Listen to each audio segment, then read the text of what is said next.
నమస్తే అండి. మహానాడులో లోకేష్ గారి స్పీచ్, చంద్రబాబు గారి స్పీచ్ కూడా విని ఉంటారు. ఈసారి అందరూ కూడా లోకేష్ గారి మీద ఎక్కువ డైవర్ట్ అయినట్టున్నారు. లోకేష్ గారికి పగ్గాలు ఇచ్చేస్తారు, లోకేష్ గారిని ముఖ్యమంత్రి చేసే కూడా అవకాశం ఉంది 1 year తర్వాత కూడా కొంచెం న్యూస్లు గట్టిగా సాగుతున్నాయి. ఏంటంటారు? ఈరోజు తెలుగుదేశం పార్టీలో చిన్న పిల్లోని అడిగిన చెబుతారు. చంద్రబాబు నాయుడు గారి తర్వాత ఆ పార్టీకి భవిష్యత్తు తరం నాయకులు ఎవరంటే నారా లోకేష్ గారనే. నారా లోకేష్ గారికి టీడీపీ పగ్గాలు ఇవ్వాలని ప్రతి ఒక్కరి ఆశ. ఈరోజు పార్టీ కష్టకాలంలో పోయిన 5 సంవత్సరాల్లో లోకేష్ గారు కార్యకర్తలకు అండగా నిలిచి కార్యకర్తలకు ధైర్యం చెప్పి, అలాగే ఎన్నికల ముందు యువగలవని ఒక చరిత్ర సృష్టించారు పాదయాత్రతో. ప్రజలందరికీ గడప గడపకి ప్రతి ఒక్కరికి దగ్గరయ్యారు. అలాగే ఈరోజు ఐటీ మినిస్టర్గా, విద్యాశాఖ మంత్రిగా కొన్ని కీలక శాఖలు తీసుకొని ఆ శాఖలకు న్యాయం చేస్తూ ఒకవైపు విద్యాపరంగా అలాగే ఐటీ పరంగా ఎన్నో కంపెనీలు తీసుకొని వస్తాయి. ఈరోజు ఆంధ్రప్రదేశ్లో బ్రహ్మాండంగా యువతకు 20 లక్షల ఉద్యోగాలు వాళ్ళు చెప్పిన దాని ప్రకారం చేయడానికి ముందుకు నారా లోకేష్ గారి నాయకత్వంలో వెళ్తున్నారు.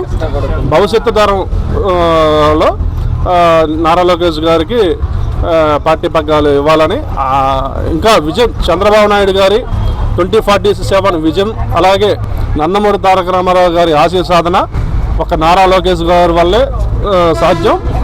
ఎవరైతే పార్టీ కష్టకాలంలో పార్టీకి అండగా ఉన్నారో వాళ్ళే నిజమైన వారసులు.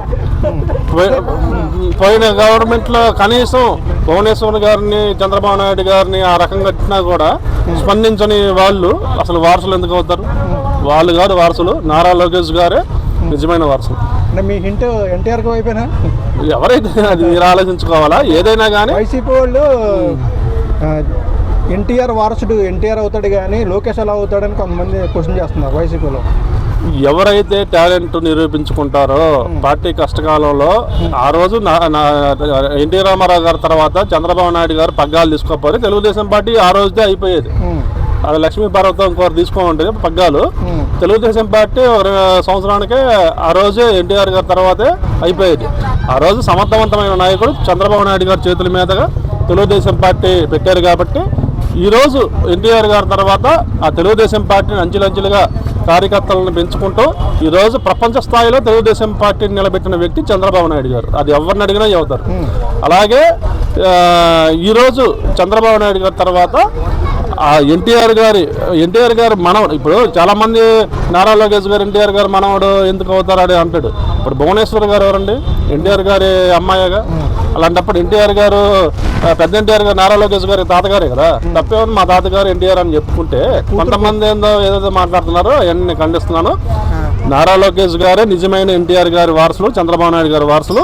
అలాగే భవిష్యత్తు తరం నాయకుడు నారా లోకేష్ గారే.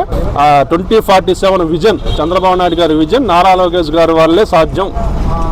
అంటే ఎన్టీఆర్ గారు కూడా బతుకుంటుంటే లోకేష్నే సెలెక్ట్ చేసి ఉండేవారంటారా? 100%. ఈరోజు లోకేష్ గారు ఎవరైనా స్టార్టింగ్ కొత్తలో వచ్చినప్పుడు కొంచెం తొడబడతారు, తప్పులేదు. తర్వాత కసిమైన మళ్ళా ఎవరైతే ఎగతాళి చేశారో అదే నియోజకవర్గంలో నిలబడి, ఒకరు ఏంటంటే ఆ నియోజకవర్గంలో ఓడిపోతే మళ్ళీ పోటీ చేయరు. అదే నియోజకవర్గంలో నిలబడి నిన్న 80-90 వేల మెజార్టీతో, అఖండ మెజార్టీతో గెలిచారు. అంటే అదిగాక అతను నియోజకవర్గం అంటే పడే ఓట్లు నియోజకవర్గం కూడా కాదు. అలాంటి నియోజకవర్గంలో కొంతమంది ఏంటంటే గెలిచే నియోజకవర్గం ఎంచుకుంటారు.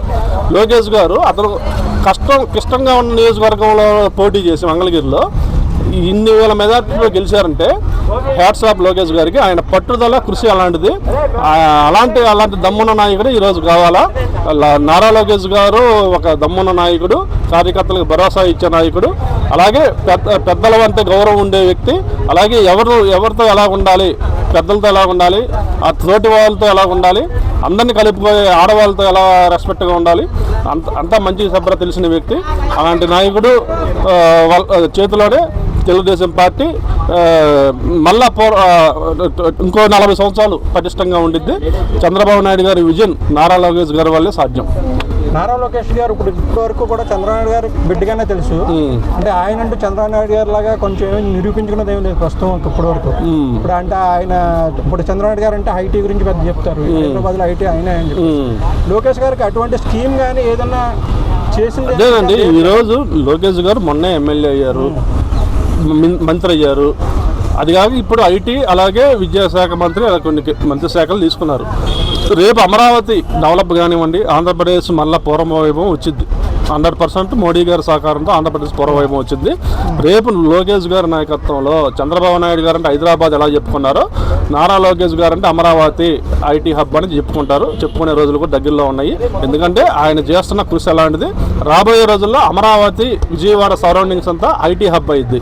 అది నారా లోకేష్ గారు తనదైన ముద్ర వేసే ఏదైనా ఒక స్కీమ్ లాంటిది ప్రారంభిస్తే మంచిదని అనుకుంటున్నారు. నిన్న ఆల్రెడీ 6 పథకాలు పెట్టారు నారా లోకేష్ గారు. అవి కూడా మంచి పథకాలే. అంటే మహానాలు అనౌన్స్ చేశారు ఆయన శాసనాలు. అలాగే రాబోయే రోజుల్లో నారా లోకేష్ గారు కూడా అతనికి అంటూ ఒక గుర్తింపు అనేది తెచ్చుకుంటారని మేము ఆశిస్తున్నాం. ఆల్రెడీ ఈరోజు నారా లోకేష్ గారు దేశవ్యాప్తంగా గుర్తింపు తెచ్చుకున్నారు. ఆయనకు ఒక ముద్ర వేసుకున్నారు.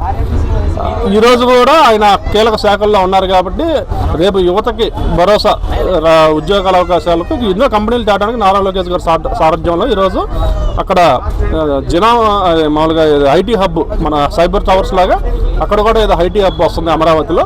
అది నారా లోకేష్ గారి నాయకత్వంలో జరిగింది కాబట్టి దానివల్ల నారా లోకేష్ గారికి ఒక ముద్ర, ఒక మంచి పేరు వచ్చిందని అనుకుంటున్నాను.